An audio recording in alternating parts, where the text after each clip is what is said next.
Santiago é uma tranquila e hospitaleira cidade do interior gaúcho. É conhecida como a terra dos poetas.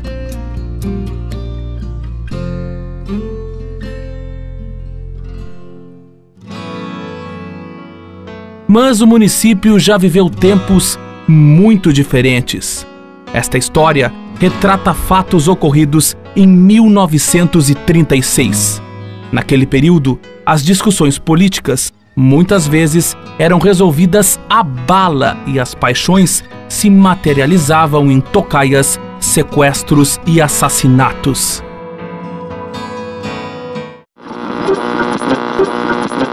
Atenção, Vila Flores. O Dr. Moisés Viana, juiz eleitoral da comarca de Santiago, acaba de ser assassinado. Repetimos, o Dr. Moisés Viana foi assassinado. Voltaremos a qualquer momento com maiores detalhes. Estamos no mês de maio de 1936. Eleição suplementar em Santiago. Um novo pleito acontecerá em apenas 2 urnas que haviam sido fraudadas nas eleições realizadas no ano anterior, uma delas no distrito de Vila Flores.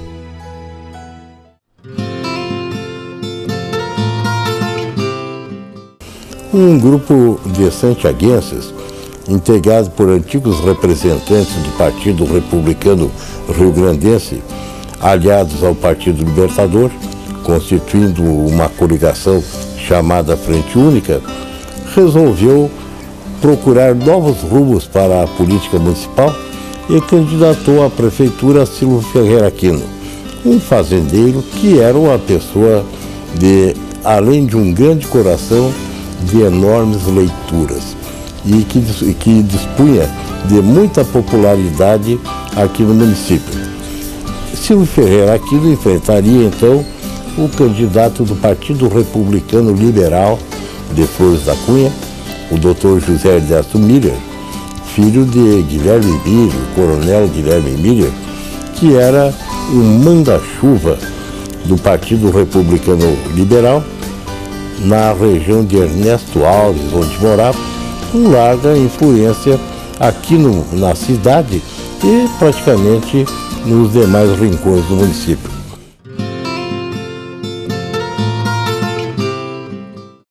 O doutor Moisés Viana escreveu uma carta dias antes ao Tribunal Eleitoral de Porto Alegre, narrando o clima que os santiaguenses viviam e o perigo da realização de eleições.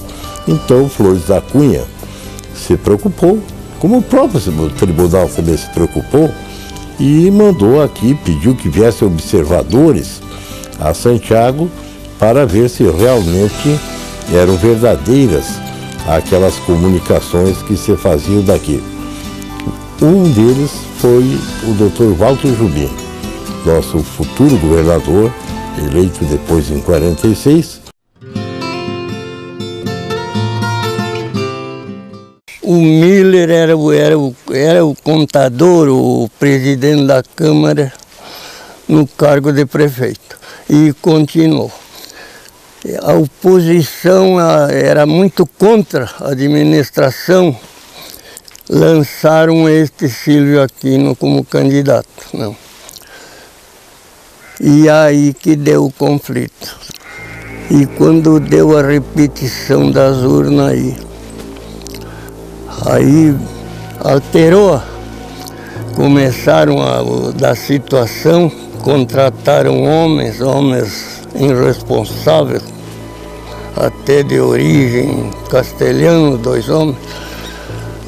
No interior tomavam título, cortavam lenço. Nós vamos ver bandos armados circulando no município. Isso faz parte de uma cultura de disputa entre coronéis, da oposição como da situação. É preciso destacar que se haviam bandos armados ao lado da situação, ao lado do Guilherme Miller e do seu filho José Ernesto Miller, que está concorrendo à eleição, você tinha agregados, você tinha capangas do lado da oposição. É uma guerra de coronéis, na realidade. É uma briga de coronéis. E é interessante pensar que A presença do juiz foi significativa porque ele é alguém de fora no meio dessa briga de caciques locais. Devia de ser o antivéspera e o véspera da eleição, porque eles há uma semana já vinham ameaçando, não deixando, complicando a vinda dos eleitores para não vir para a Florida e esperar. Eles estavam impedindo que os eleitores, que fossem eleitores, viessem para a Florida, né?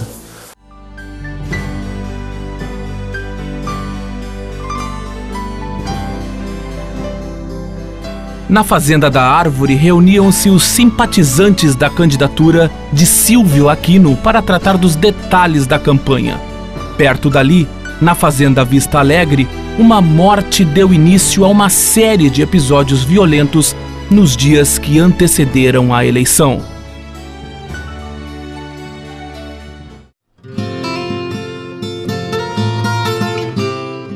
Saiu 2 autos da fazenda de noite para vir em Santiago para transportar o Silvio para a fazenda. E na fazenda já estava chegando gente, aquilo estava em pé de guerra. Chegando correligionários do Silvio, alguns que avisavam, outros que iam por vontade própria. O auto que saiu na frente da fazenda para a cidade, o seu Olivar, no local que estava, atacou o auto. Desarmou, tirou as armas de todos. No alto os componentes eram o doutor Hernando Frota, que era cunhado do Silvio, 2 homens que tinham apelido de Guri. Um era Almeida e o outro era Lopes. O nome próprio dos homens eu não tenho certeza, mas o apelido era Guri. E um outro cidadão amigo do doutor Hernandes, um seu Oliveira Brizola. Desarmaram os homens e liberaram para Santiago. Liberaram o carro. E logo atrás vinha outro carro que vinha para aquela finalidade. Quando veio o segundo auto, vinha um Protásio Lima e um mulato, um tal Dirceu Trilha. Mulato das fazendas, era perto, nas proximidades da fazenda do Silvio que ele morava. E um outro senhor, um seu Valdomiro de Matos. Quando mandaram parar o carro de noite ali para entregar as armas. Este Protásio Lima era um homem de ação, foi revolucionário, como o Prestes diz, que se apiou do alto atirando. O homem jogou-se no chão, ele era esperto, atirando com uma Winchester. A Winchester eu conheci demais. E na primeira descarga atingiu o motorista, que era o seu Zica. Que quando o motorista levou a mão para abrir a porta do carro, comentava o Protásio que até com esta mão esquerda abrindo e pegando o revólver com a outra. Recebeu uma descarga. Morreu no local e ali os homens reagiram. Comentavam que esse Dirceu Trilha tinha um frasco de canha, ele era mamal, que correndo bala, o finado Protásio comentava, ele ainda tomou um trago e ofereceu para o Protásio. Como havia esse clima de violência, eles costumavam na época se reunir, os partidários, nas vésperas das eleições, a fim de se proteger mutuamente. Porque havia muita violência, muita tentativa de intimidação de um lado ao outro. Então eles se reuniram aqui, na sede que estava em construção. Havia, não sei o número exato, mas eram mais de 200 pessoas, para se proteger até o dia da eleição. Então na noite anterior à eleição, o pessoal estava reunido aqui na sede e os bombachudos, então, o grupo esses, os capangas, que se chamam bombachudos, se entrincheiraram no alto ali, onde tem agora uma lavoura de aveia. E um deles veio a cavalo até próximo pela estrada para estudar a situação e esbarrou com um dos sentinelas. O sentinela, que era o seu Anaurelino, exigiu que ele se identificasse, não se identificou, então o sentinela atirou. E imediatamente os demais que estavam entrincheirados começaram a atirar contra a sede da fazenda. O objetivo desse grupo, dos bombachudos, era fazer o pessoal se dispersar para não ir votar no outro dia, né? E como então eles eram bem organizados, né, com treinamento militar, eles, ao invés de fugir, avançaram sobre os atacantes e eles, em menor número, quando viram o grupo todo indo para cima deles, fugiram. E se ficou sabendo depois que 2 deles se feriram, até parece que um deles com bastante gravidade nesse tiroteio. E aqui na fazenda ninguém ficou ferido, né? No dia seguinte, então, conforme era o costume da época, a urna era na Vila Florida, eles então saíram todos juntos, iam a cavalo, em grupo, passaram pela Florida, fizeram um desfile em volta da praça, e aí foram na urna, votaram, e depois voltaram para suas casas, né, aguardar o resultado da eleição.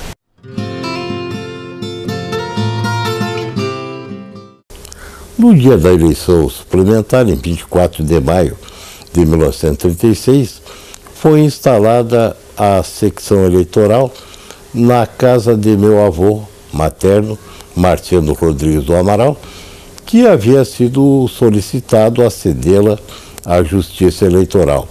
A votação foi organizada na sala de visitas da casa e presidida especialmente pelo próprio juiz eleitoral, Dr. Moisés Viana, para prevenir qualquer episódio que importasse em nova nulidade daquela votação. O transcorrer da eleição durante todo o dia foi normal, apesar da grande concentração de eleitores de ambas as facções, de políticos, de cabos eleitorais e de autoridades que procuravam dar vigilância naquela oportunidade. E apenas ao final dos trabalhos, pelas 19h30, quando faltavam votar somente 2 eleitores, é que houve essa confusão. O penúltimo eleitor a votar era Podalírio da Luz, aquele que presidira a sessão anteriormente anulada e que deixara de assinar a ata justamente para que se proporcionasse essa anulação, porque nessa secção Silvio Ferreira Aquino tinha uma enorme vantagem, segundo era fácil de deduzir. E nessa oportunidade o eleitor Podalírio estava na condição de simples eleitor e cabo eleitoral, naturalmente. E quando ele foi votar como penúltimo da lista a exercer o direito de voto, ele quis introduzir na urna 2 sobrecartas, 2 envelopes, 2 votos ao invés de 1, para que houvesse novamente a anulação dessa secção. O Dr. Moisés Viana, que presidia os trabalhos, colocou então as mãos na boca da urna de madeira, pedindo a ele que não fizesse aquilo. A expressão do Dr. Moisés, segundo todos registraram os presentes, foi esta: não faça isso, moço. Bastou que houvesse uma pequena discussão com o Dr. Moisés pedindo a Podalírio que não praticasse aquele ato, para que um capanga de Podalírio, que estava na sala, capanga também, e mais do que de Podalírio, do candidato Dr. José Ernesto Miller, atirasse no juiz, atirasse ferindo-o e levando-o a abandonar o recinto da sala. Quando ele vinha vindo, eu notei, vinha uma pessoa pelo corredor, direito a mim, né? E quando ele confrontou a mim, ele abriu o casaco e me mostrou que estava ferido, né? E me mostrou o lado esquerdo todo sangue por tudo, sim. E naquele momento ele deu 2 palavrinhas, mas umas palavras já mal entendidas, doutor, pela maldade que o pobre já vinha, né? E aí entrou porta dentro da varanda onde eu estava para o quarto do casal e foi para baixo da cama. que era justamente o quarto dos meus avós, onde a minha avó, que acorreu em direção à sala quando viu o tiro, ela o encontrou escorado da cabeceira da cama e perguntou a ele: "O que é isso, doutor Moisés?" E ele disse: "Eu estou ferido, minha senhora." Foi colocado em cima da cama do casal. E ali, final, morreu. Seguiu um tiroteio de pessoas que atiravam na casa. Os companheiros de Podalírio e do candidato José Ernesto Miller, formando uma confusão muito grande, narrada nos autos do inquérito feito na oportunidade, e durante a noite se calcula que foram disparados mais ou menos 200 tiros. O cadáver do Dr. Moisés Viana e a urna só puderam ser retirados do local para vir à cidade de Santiago na manhã do dia seguinte. Santiago está de luto pela morte do Dr. Moisés Viana, juiz eleitoral dessa comarca. Todas as festas foram suspensas em homenagem à memória do íntegro magistrado. Na manhã seguinte, a Maria Fumaça sai da estação de Santiago do Boqueirão. Silenciosamente, percorre os trilhos para Santana do Livramento, levando o corpo do juiz Moisés Viana.